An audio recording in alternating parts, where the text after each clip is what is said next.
Boa noite a todos os nossos irmãos do Centro Espírita Caminhando para Jesus, aos internautas que nos assistem. Sejam bem-vindos para mais uma noite de estudos da doutrina consoladora.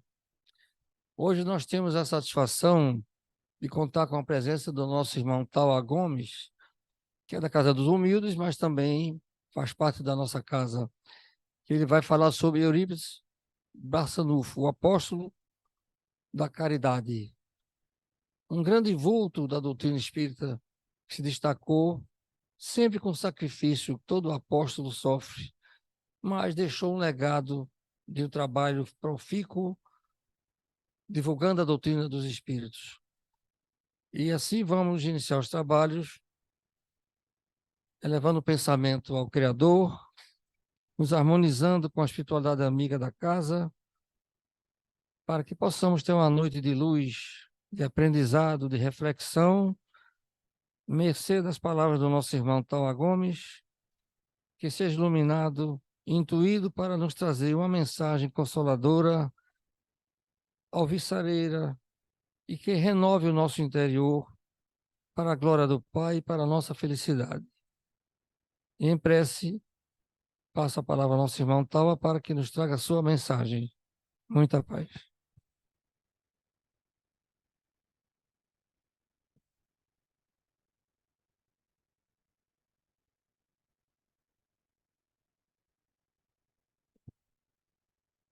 Boa noite a todos. Que Jesus nos abençoe por essa oportunidade, mais uma vez, de divulgar a doutrina espírita. E segundo Martins Peralva, divulgar a doutrina espírita é acender a lâmpada da esperança no coração das criaturas.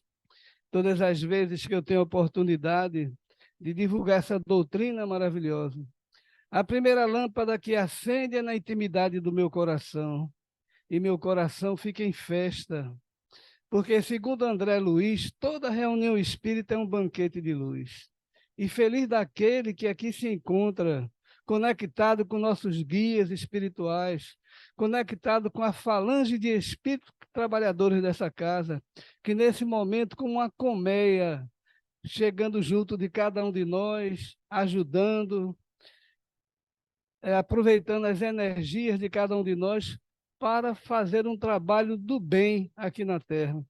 Então, que Deus nos abençoe por essa oportunidade. E hoje nós vamos falar sobre Eurípides Barçanufo. Eu queria só saber, quem é que conhece Eurípides Barçanufo aqui? Podia levantar a mão? Ninguém conhece, nunca vi falar. Então, isso eu já perguntei, porque normalmente quando eu faço alguma palestra falando sobre esse ser iluminado, poucos espíritas conhecem o trabalho desse homem fantástico. Ele nasceu no dia 1º de maio de 1880. Veja só, no Dia do Trabalhador. Então, ele parece que escolheu, a alma dele já escolheu. E ele desencarna no dia 1º de novembro de 1918, ou seja, no dia de Todos os Santos. Então, por aí a gente já vê que a programação da reencarnação desse homem é diferenciada. Então, Eurípides Barçanufo, ele já é conhecido como o apóstolo da mediunidade também, porque foi um dos maiores médios que já teve aqui no planeta.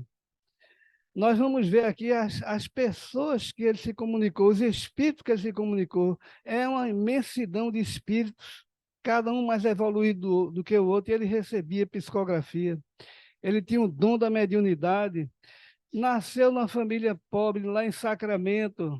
O pai dele trabalhava na estação ferroviária e ele já desde criança, já ali ajudava o pai, vendia algumas coisinhas, o dinheirinho dava todo à mãe dele. Então, nós vamos ver essa fantástica, essa vida de Eurípides Barçanufo aqui na... Não está passando. Então, Eurípides,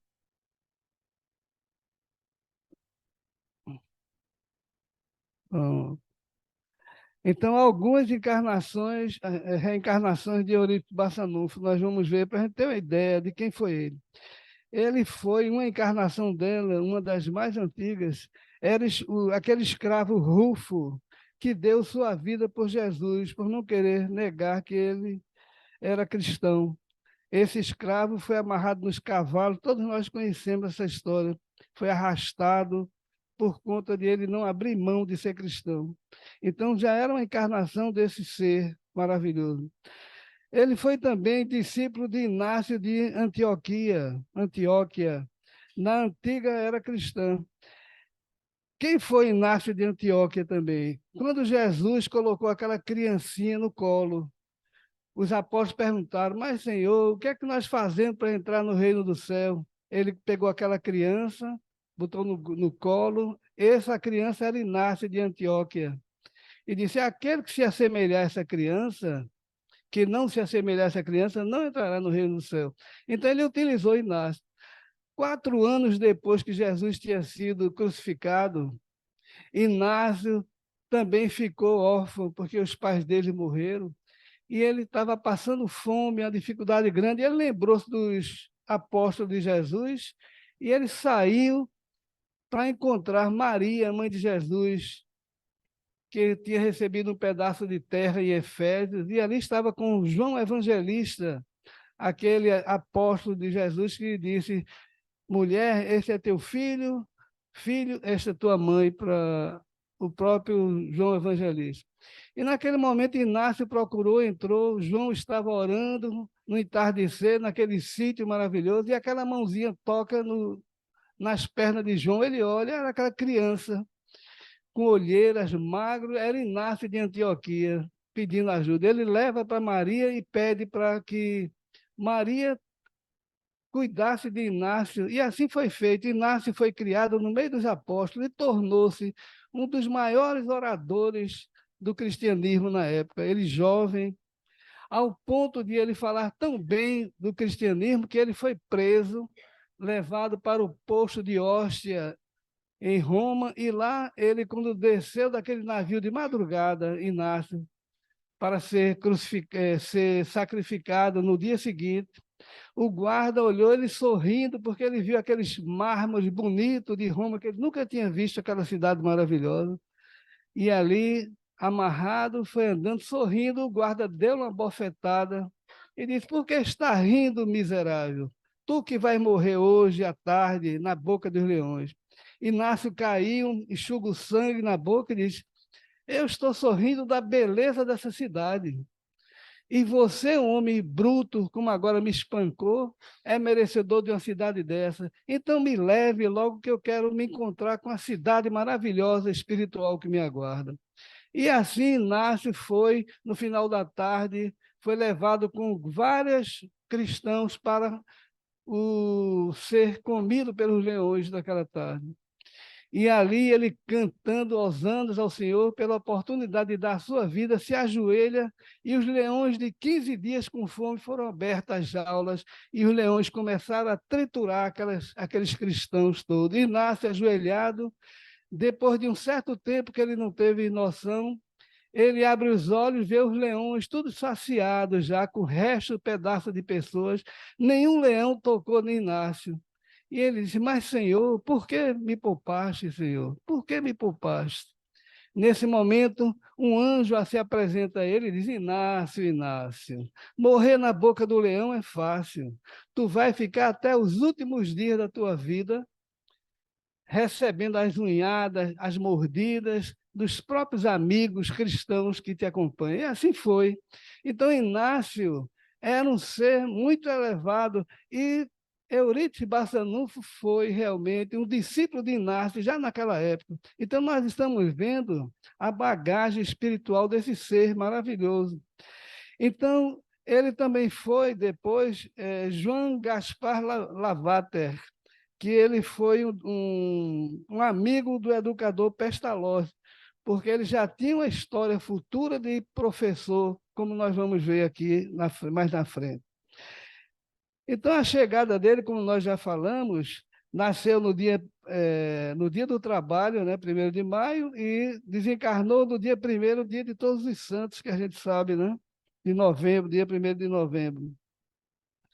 A sua mãe, Dona Meca, a senhora Jerônima Pereira, ela era doentinha, vivia doente e tinha desmaios frequentemente. Desde criança que ele convivia com esse problema, era um dos problemas na vida de Inácio. Mesmo criança, responsável, o amor pela sua mãe. E ele tinha um apego muito grande pela sua mãe e ela por ele também.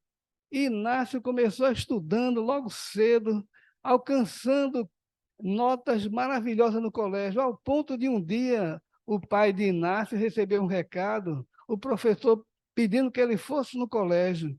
E ele foi preocupado, querendo saber o que é que o filho tinha feito. E o professor disse: não, ele não fez nada, pelo contrário, ele não tem mais condição de ficar nesse colégio, que ele já sabe tudo. Bote ele no outro local para ele fazer uma graduação maior, porque aqui ele já sabe tudo. Então, Inácio passava o dia todo ajudando os professores no liceu de lá de Sacramento, que era um liceu de estudo maravilhoso. E naquele momento, Inácio era realmente a pessoa que ajudava os professores. Inácio também era cristão, católico. Ele era devoto de São Vicente de Paulo, e ele era um coroinha na igreja. E ele se destacava tanto naquela igreja, porque os padres achavam maravilhosa a inteligência daquele rapaz, tão jovem, ao ponto de, naquela época, não poderiam dar o evangelho a ninguém. A igreja não permitia que uma pessoa comum como nós lêssemos o evangelho. E o padre, escondido, deu uma Bíblia a ele para ele poder ler, porque ele já tinha capacidade de compreender tudo aquilo. Então, Inácio foi, naquela vida dele, com o sonho de ser médico também. Começou com o pai dele, foi até o Rio de Janeiro e já ia matricular numa faculdade de medicina na Marinha do Rio de Janeiro, na época.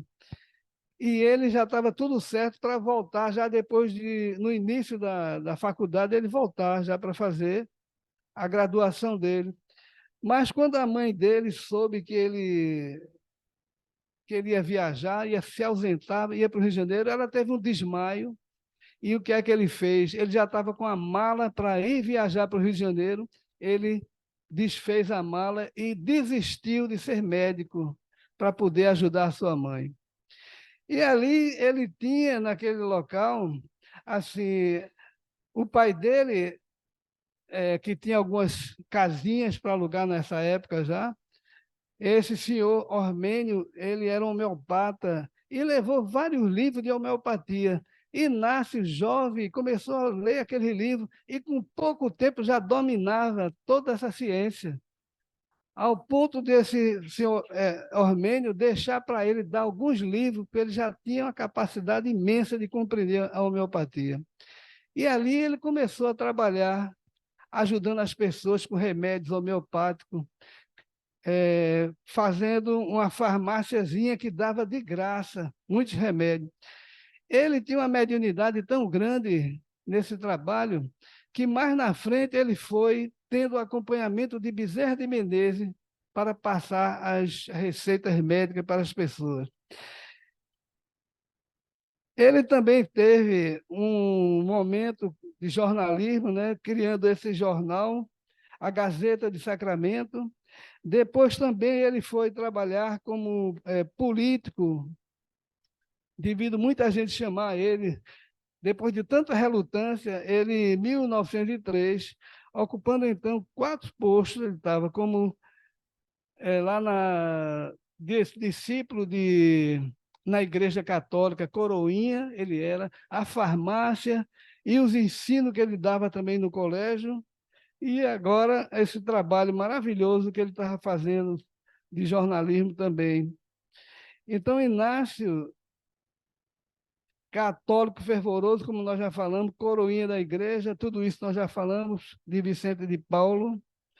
E aí está a foto do Liceu Sacramento, no dia 31 de janeiro de 1902.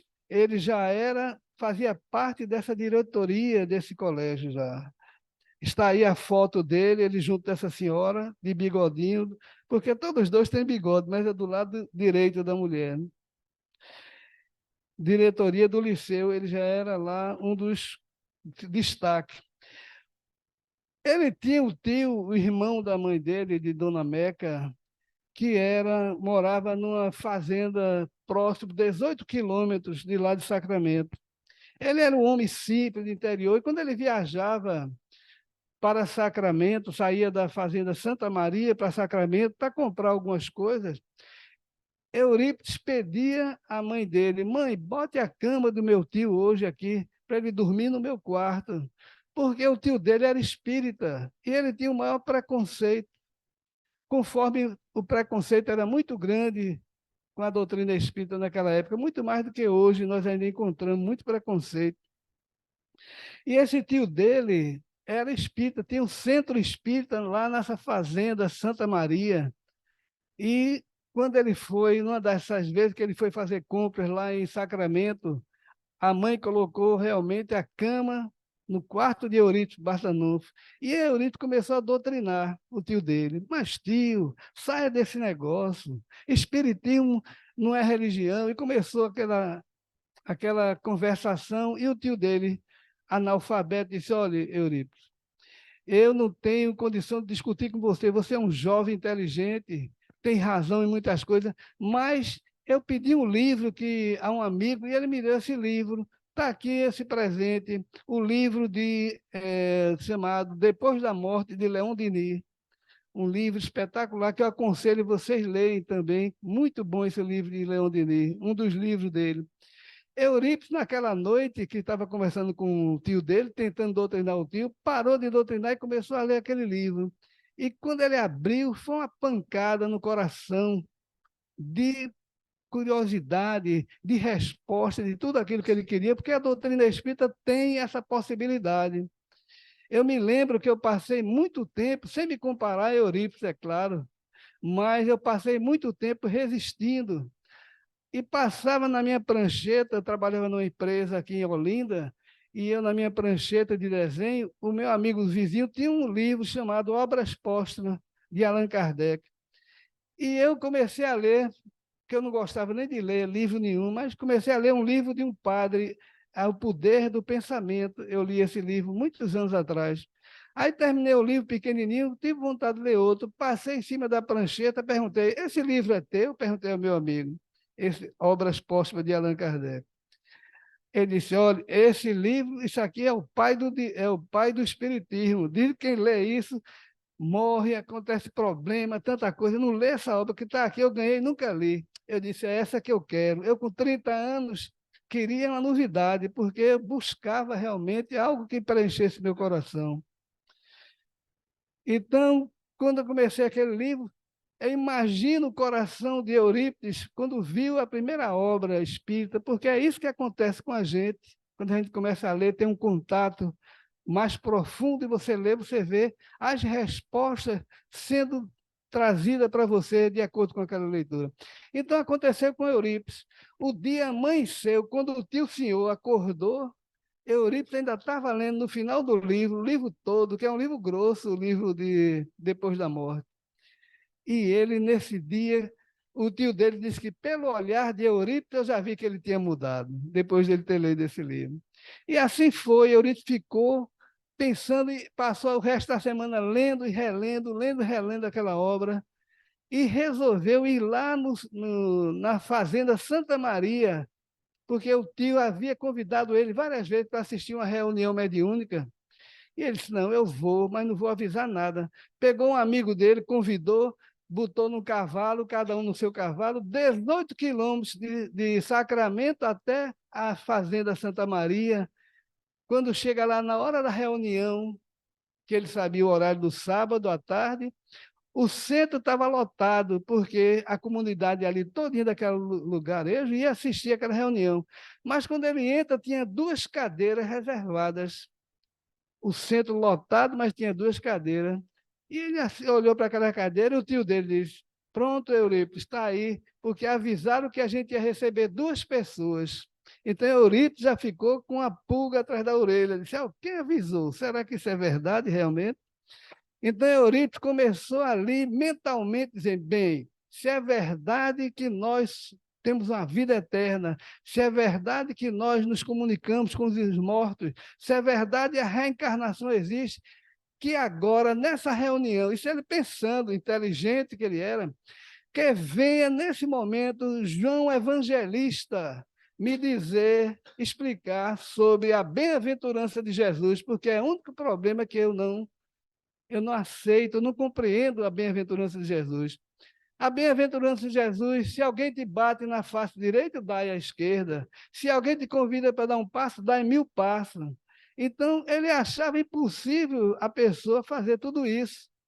Aí ele pede a nada mais, nada menos do que João Evangelista. E outra coisa, ele mentalmente disse, eu quero que João Evangelista venha através de um médium, apontou para um médium, sabia ele, conhecia todos ali, aquele que não tinha condição nenhuma, de cultura nenhuma, nem uma letra O, ele fazia com a garrafa, o fundo de uma garrafa. E quando começa a sessão mediúnica, o médium que ele escolheu levanta, recebe João Evangelista e deu a explanação para ele sobre o Sermão do Monte, que mudou a vida de Eurípides Barçanufo para toda a vida. Então, vejam quem é Eurípides Barçanufo para ter assim, a pretensão de pedir vir João Evangelista, escolher ali no médio, e ali estava, ali a missão já dele traçada, porque não poderia ser diferente um homem com a capacidade dessa. E ali ele junta aquele trabalho de homeopatia, ajudando as pessoas, e nessa época, depois de que ele se tornou espírita, passou a ter grandes problemas com a igreja, problemas no colégio onde ele ensinava, no liceu. Aí é a casa do tio Mariano, o tio senhor. Justamente o tio dele, que era espírita, que morava lá em Santa Maria, na fazenda Santa Maria. Então, Eurito passou a ser perseguido realmente. Esse aí é o centro espírita real que ainda existe lá na fazenda Santa Maria, o centro espírita onde Eurito Barçanufo foi pela primeira vez convidado pelo tio dele, tio Senhor. A conversão ao espiritismo, o abandono dos amigos, a perseguição da Igreja Católica e o fim do Liceu Sacramento. Até o Liceu Sacramento, que era o trabalho que ele tinha, então Eurito passou por grandes dificuldades, porque a vida dele era ensinar, ele adorava ensinar, estudar, e ali ele não tinha mais.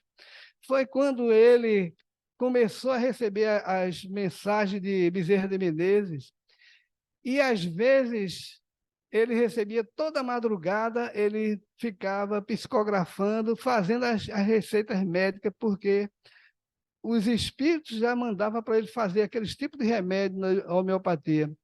Quando chegava de manhã cedo, pessoas que vinham de cidades distantes, chegavam lá, seu Eurípides, eu queria um remédio, ele está aqui o seu remédio, já estava com o nome da pessoa, porque a pessoa já vinha, antes da pessoa chegar para pedir o remédio, Eurípides já tinha acesso.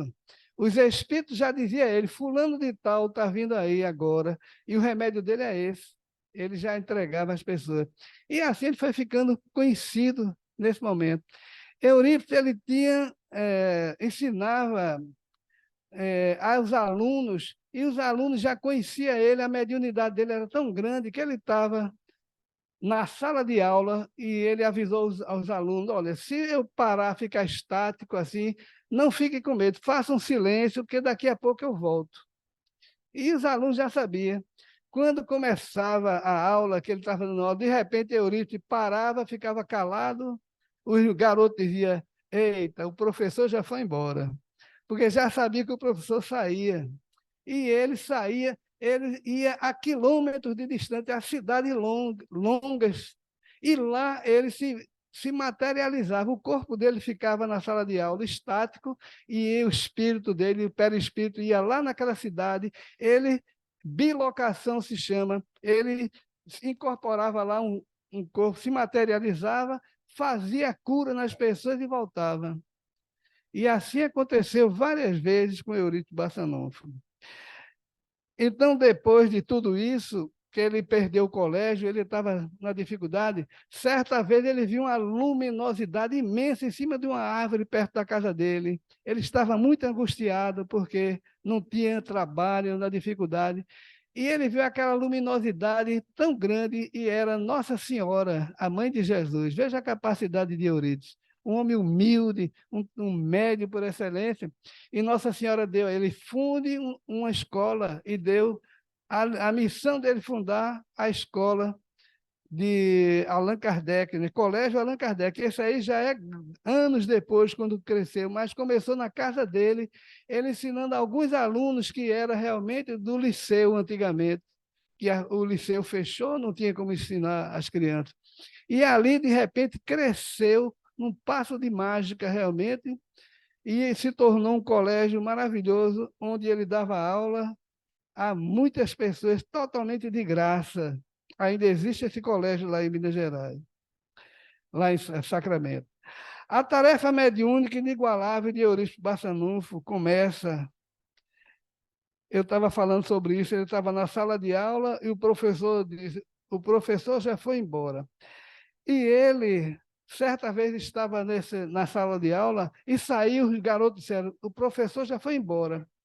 E, de repente, depois de alguns minutos, algum tempo, Eurípides volta e disse: gente, eu acabei de fazer um parto agora, na cidade vizinha agora. Que ele deixava o corpo e ia lá, se locomovia, fez o parto. E o marido dessa senhora que fez o parto está vindo agora, está subindo nas escadas do colégio, desse colégio que nós vimos ainda agora, a escola de Allan Kardec. Ele veio me pedir para eu fazer o parto da esposa dele, mas eu já fiz, acabei de fazer, e nasceu um menino lindo. Quando baterem a porta, vocês deem uma saudação ao nosso amigo, porque ele está vindo aí agora. E dito e fé, daqui a pouco a porta bate, abre a porta, era justamente o homem que Eurípides tinha dito que estava chegando. O marido da mulher que ele tinha feito o parto da criança.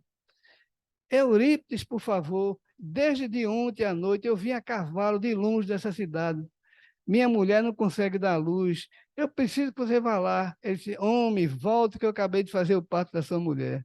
É claro que ele não ia acreditar. Ele disse: como assim? Eu vim pelo caminho, não vi o senhor passar. Mas eu fiz, não, o senhor tem que ir. Pegou um cavalo para ele e ele teve que ir àquela cidade, foi com paciência, chegou lá, quando foi chegando em casa, a esposa do homem disse: seu Eurípides, não precisava voltar, eu estou muito bem, e a criança também. Então, são fatos verídicos que aconteciam. E quantas pessoas Eurípides curava? Ele tinha essa questão. E eu, quando falo isso, meus irmãos, eu, todas as noites, eu abuso, eu dou trabalho a Eurípides Barçanufo, porque eu boto um copinho com água e toda noite eu peço. E quantas vezes eu fui ajudado? Façam a experiência vocês, porque um homem com um coração fraterno, um homem, o apóstolo da caridade, ele, entre nós e ele, nem um passo existe. Nós aguardamos, às vezes, muitas vezes, andamos quilômetros para chegar numa casa espírita para tomar um passe, para receber uma ajuda e melhorar. Quando nós temos a consciência que, num piscar de olho, pensou e o espírito está junto de você, colocando o remédio, vai na natureza, assim como Eurípides fazia. Ele ia nas matas, pegava elementos da natureza, pegava dos minerais, e ali, dos espíritos, e ali coloca na água. A água é o remédio mais perfeito que nós podemos ter, porque não custa um tostão e nós podemos nos ajudar. Faça essa experiência, meus irmãos. Aproveite o conhecimento espírita e eu tenho certeza que cada um de vocês, aquele probleminha lá na alma, peça agora, peça a Deus, porque ele vai escutar, e se nós tivermos o merecimento, porque nós espíritas sabemos que a dor já é o remédio, a doença já é uma grande bênção que a gente tem para lapidar nossa alma, mas a grandeza de Deus é tamanha que um pedido de Eurípides Barçanufo com certeza, muitas vezes, há uma moratória na nossa vida e nós melhoramos aquele problema difícil que nós estamos vivendo. Então, aproveite, tenham fé no coração, porque isso eu tenho certeza, meus irmãos, que nós vamos ser ajudados. Todos nós somos ajudados, porque isso é da natureza. Nós merecemos ser ajudados, todos nós. Então, está aí a foto, a mãe com o filhinho, e ele fez, depois se desmaterializava e chegava no colégio na rapidez de um relâmpago. Por quê? Para um espírito como ele, com o corpo, fazia isso. Imagine hoje, Eurípides fora do corpo, já avançou muito mais do que antes, mora em colônias espirituais maravilhosas, porque nós vamos ver aqui, ele, certa vez, já perto da vida dele, morreu com 38 anos, na gripe espanhola, ajudando, salvando milhares de pessoas, mas já sabia que ia morrer, porque foi dito a ele. Ele estava na casa dele antes e o espírito protetor dele levou ele, São Vicente de Paulo levou ele, e ele saiu subindo, ele conta que subia, subia, subia, de repente, um local maravilhoso, o chão parecia mármore, aquela coisa linda. E o espírito de Vicente de Paulo disse: Eurípides, aqui é sua morada. Prepare-se que você vai voltar breve. Já anunciou que ele ia desencarnar. E justamente dali ele volta para o corpo e logo depois surgiu a gripe espanhola e ele justamente com 38 anos pegou a gripe espanhola e voltou para a pátria espiritual. Então, hoje, ser um corpo tem uma potencialidade muito maior, nós sabemos disso. Curava pessoas de todo jeito. Vejam que coisa interessante. A cura do bebê. Uma criança que chorava, nasceu, no dia que nasceu, começou a chorar, chorar, chorar, e passou um dia, dois chorando, e já estava, os médicos não sabiam o que era, não resolvia. A mãe leva ele para Eurípides Bassanufo, e lá Bezerra de Menezes disse: ele tem um problema de fimose, ou seja, uma pele que até hoje o bichinho nasceu, não urinou ainda. Pega o bisturi e corte que vai. Aí Eurípides ficou assim, pega o bisturi e corte. Eurípides pegava o bisturi e a criança, com 2 minutos depois, já estava urinando, salvou a criança. O pai da criança ficou tão assim entusiasmado e disse assim, aí ele disse para o pai da criança: agora o senhor saia daquela cidade porque estão querendo lhe assassinar. Ele nem ligou, não ligou para isso. E depois aconteceu o fato, ele não ligou e depois de algum tempo, ele era político também, esse homem, era um dentista, mas envolvido com política, e ali um amigo dele político assassinou e ele perdeu a vida, poderia ter evitado, com certeza, naquela situação, se foi avisado a ele, ele poderia ter evitado. Então, nós temos várias situações.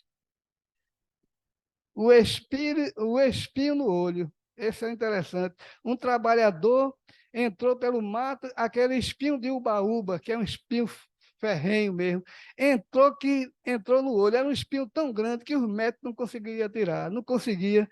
Aí as pessoas levam lá para Eurípides, a cidade de Sacramento, pequenininha, ele chega lá com o olho vazado e Eurípides ficou com medo. Se puxar esse espinho, vai vazar o olho, né? O líquido Aí pega um papel, vamos ver o que é que Bezerra de Menezes diz. Puxe com uma pinça de dentista, pode puxar o espinho. E ele ficou com medo, porque ele tinha certeza que se puxasse o olho ia murchar. Aí a mão dele de novo, ele diz: pegue a pinça e puxe, porque só vai sangrar um pouco. E assim foi feito e aconteceu, salvou, o homem ficou bom da visão. Então ele era um dom de cura espetacular. Nós vemos outro caso, caso da dentadura. Chegou um casal lá certa vez, o rapaz com a parte de baixo da dentadura engasgou, ficou aqui na garganta, nem entrava nem descia. Ele não conseguia nem respirar. O senhor respirava devagarzinho com medo, porque se fosse afobar, não respirava mais. Foi para os médicos disseram: olha, tem que fazer uma cirurgia, tem que ser.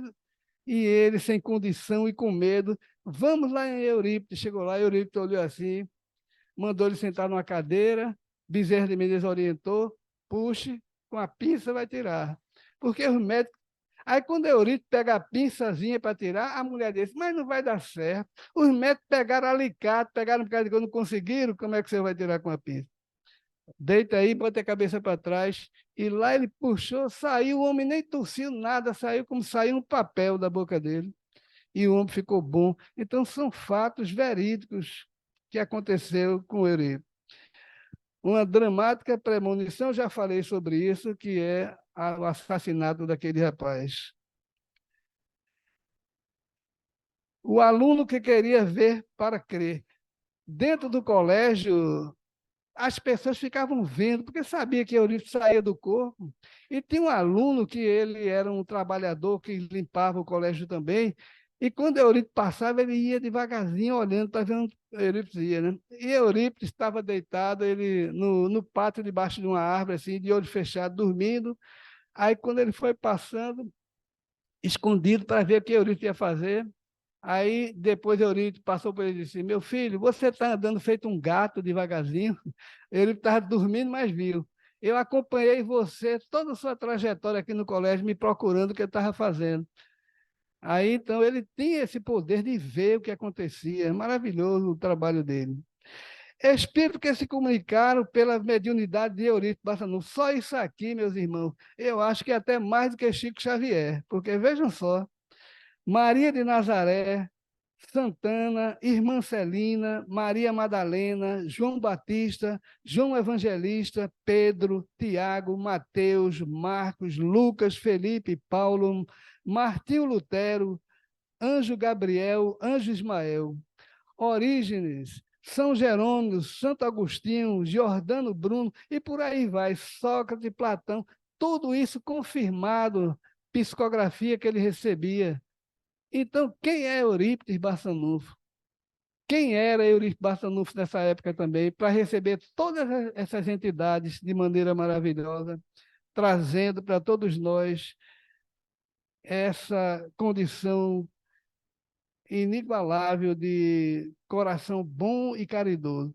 Era um homem magrinho, um homem raquítico, tudinho, mas um coração bom. Ele, todas as tardes, pegava o Evangelho segundo o Espiritismo e lia, e tinha o dom da voz dele em todo aquele bairro onde ele morava, as pessoas escutavam.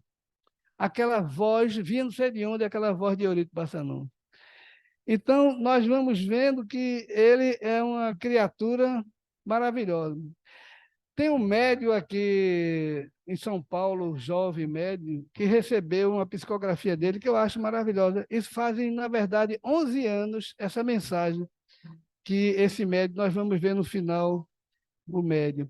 Então, essa mensagem é para o Brasil, para nós, que a gente pode, nesse momento, aproveitar para ler sobre isso.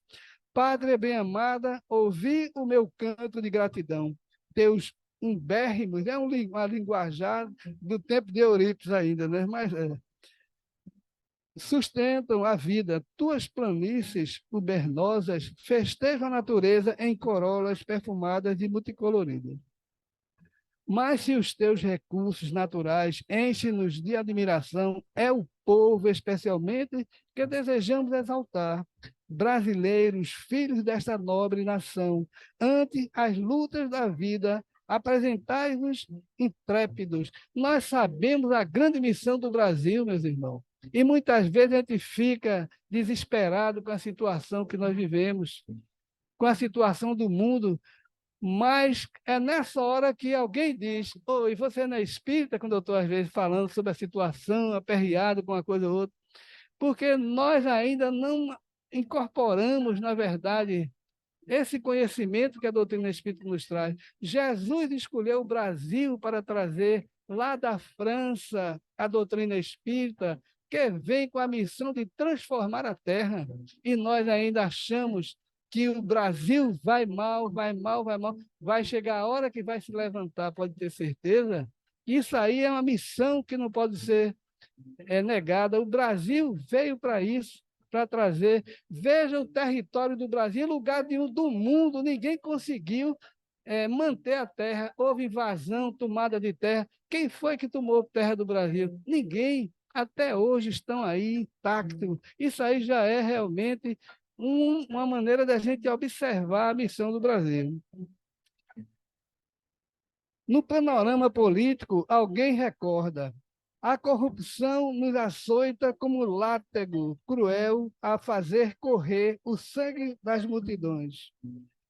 A tortura dos tiranos modernos nas manobras da economia parece nos esfacelar o corpo e transpassar a alma com a lâmina da beligerância. Tratai de acalmar-vos. Isso é uma mensagem para nós brasileiros.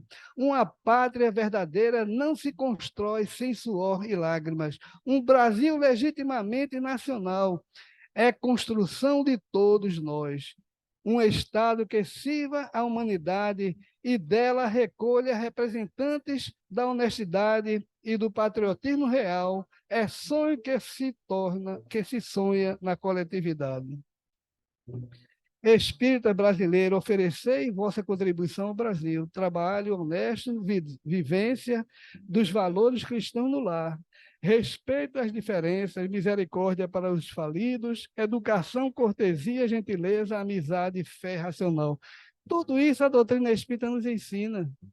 Nós queremos aprender o bem, a doutrina espírita que vem nos preparando para esse momento. São chegados tempos, meus irmãos. Nós estamos à beira da entrada de uma nova era.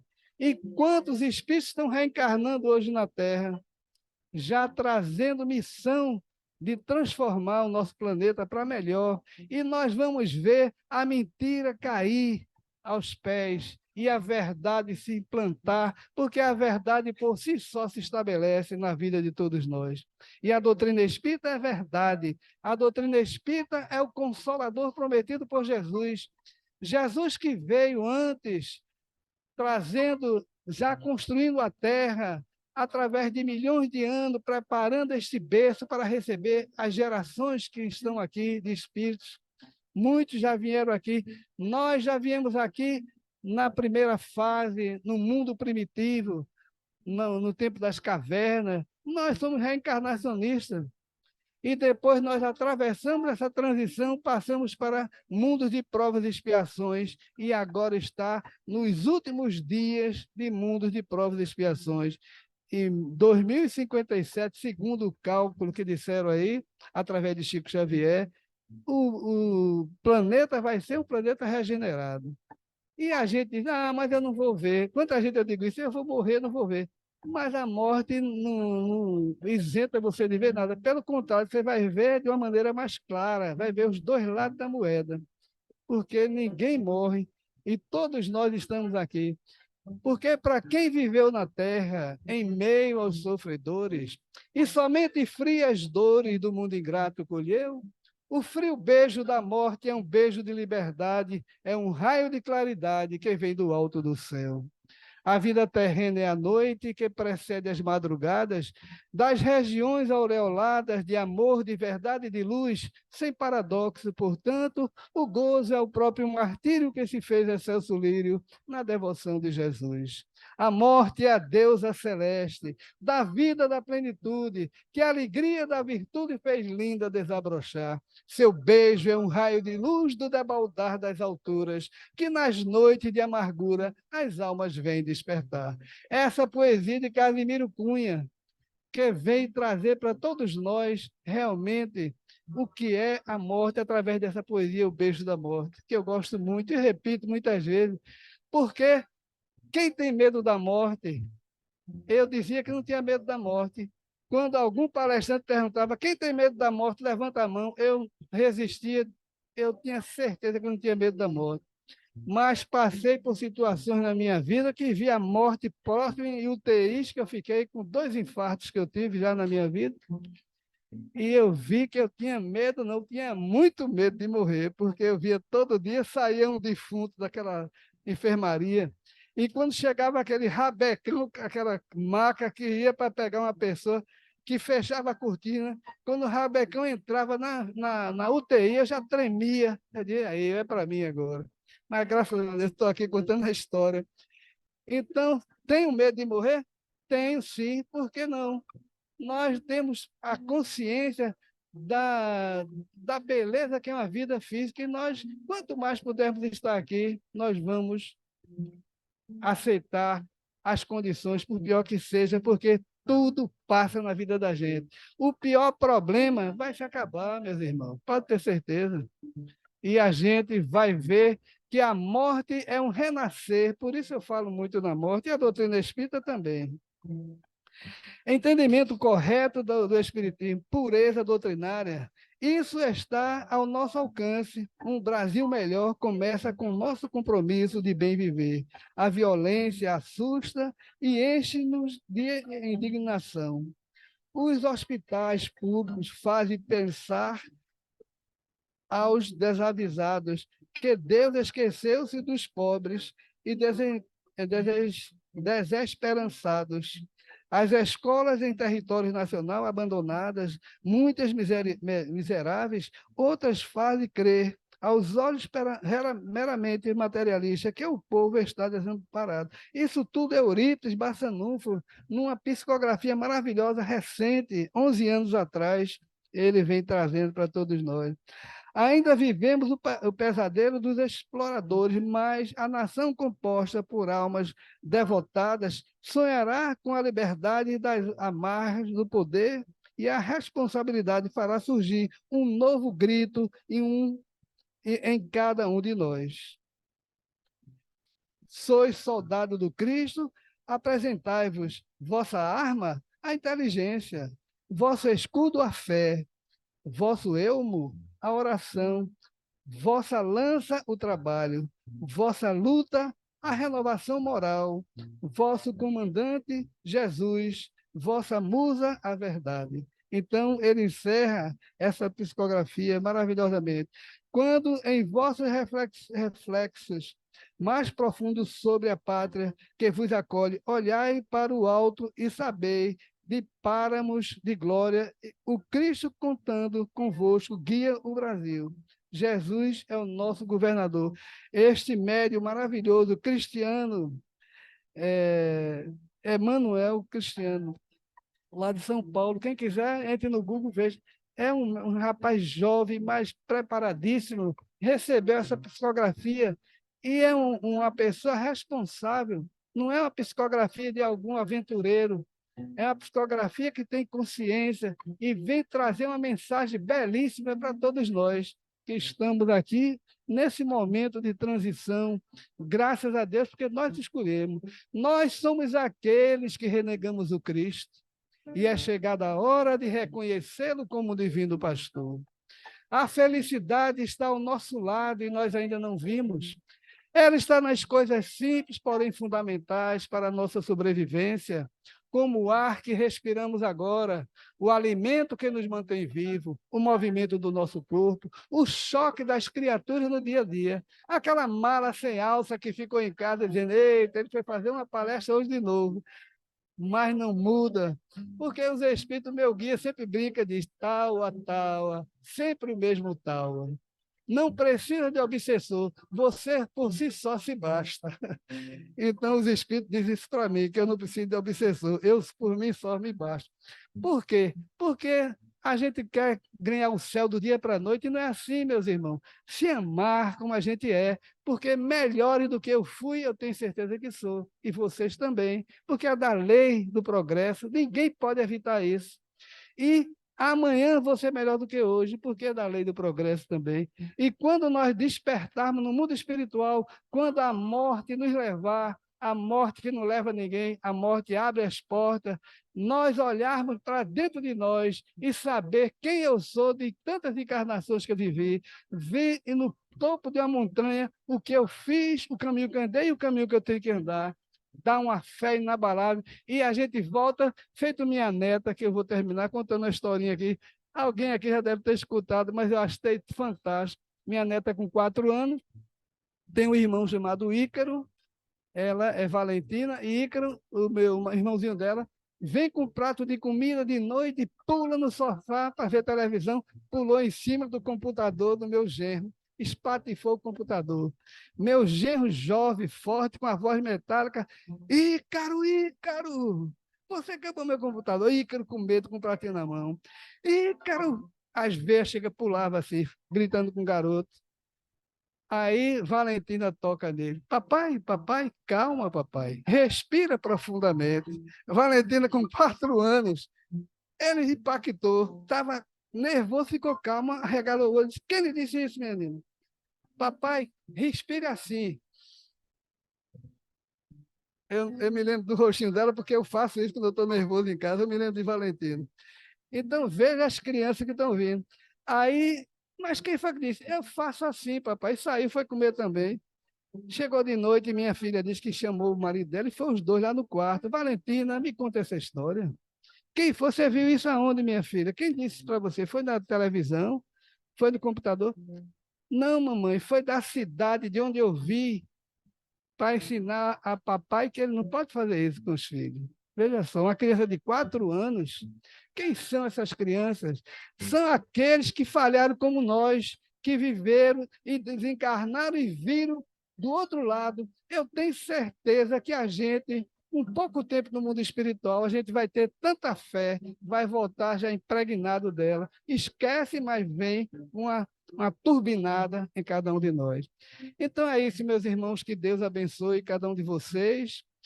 Muito obrigado. Eu peço desculpa porque eu conto muita história, mas minhas histórias são as minhas experiências, que são as experiências de vocês.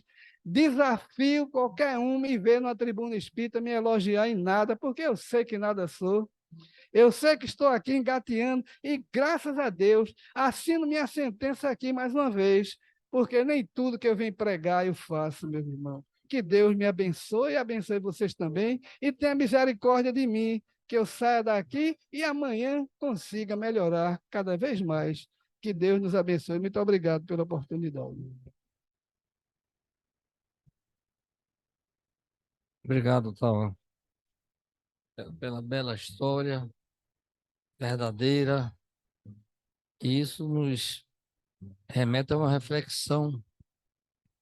Esse exemplo de Massanufo, um apóstolo do Espiritismo, um trabalhador incansável, todos os obstáculos, mas deixou um rastro de bondade e realizações.